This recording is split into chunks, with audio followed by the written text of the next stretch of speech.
I was told that I have the most secluded life compared to others.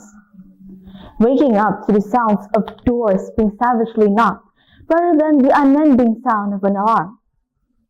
I, as a student in a boarding school, were told that we are just too outdated. Not just in terms of trends, news, or even fashion sense, but also in education. Assalamualaikum warahmatullahi wabarakatuh. Good morning, good afternoon, and good evening, ladies and gentlemen. My name is Aisha Nurul Azizah from Progresif Bumi Sholawat Senior High School, and today I would like to share you about one of my experience.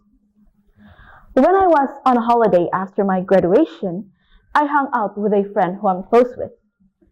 It was fun and all until she started to talk about her lessons at her school that sounded so complicated compared to what I've been learning all this time.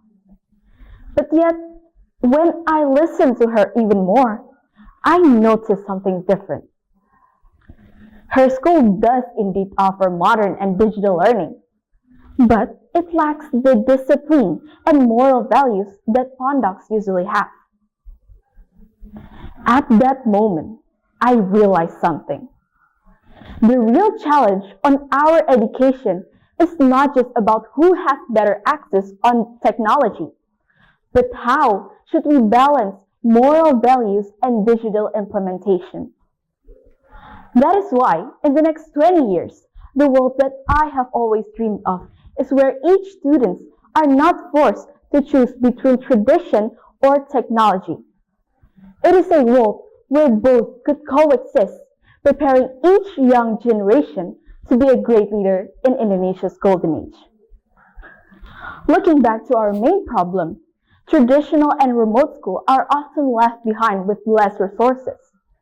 They often struggle with unreliable connection, limited electricity, or even unfinished infrastructure. Our country is already geographically separated, so we can't risk our youngsters to be digitally secluded too. If we let this situation to go any further, our inequality will spread across the land, allowing only the digital elite to control the nation and stepping aside individuals with great moral values but lack of digital abilities. So, how should we prevent this situation from happening? The answer is very simple. We shouldn't discard one or another, but rather to combine them together. We must pair moral values and digital literacy into one. When we give the students of Indonesia an unshakable moral foundation, they will be prepared to handle the fast digital world with honesty and purpose. One of the real-life examples that has already existed is my school. There, I must indeed focus on my religious studies, but also at the same time focus to unlock my potentials.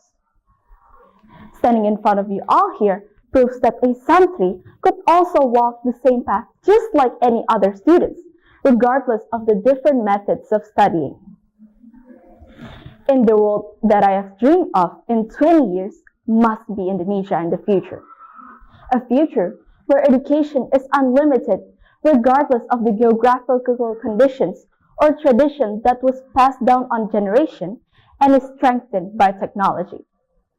Lastly, let us encourage the young generation to hold tightly to their moral base and educate and digital intelligence to build a better future for Indonesia's Golden Age 2045. That's all from me. My name is Aisha Nurul Azizah and see you soon. Wassalamualaikum warahmatullahi wabarakatuh.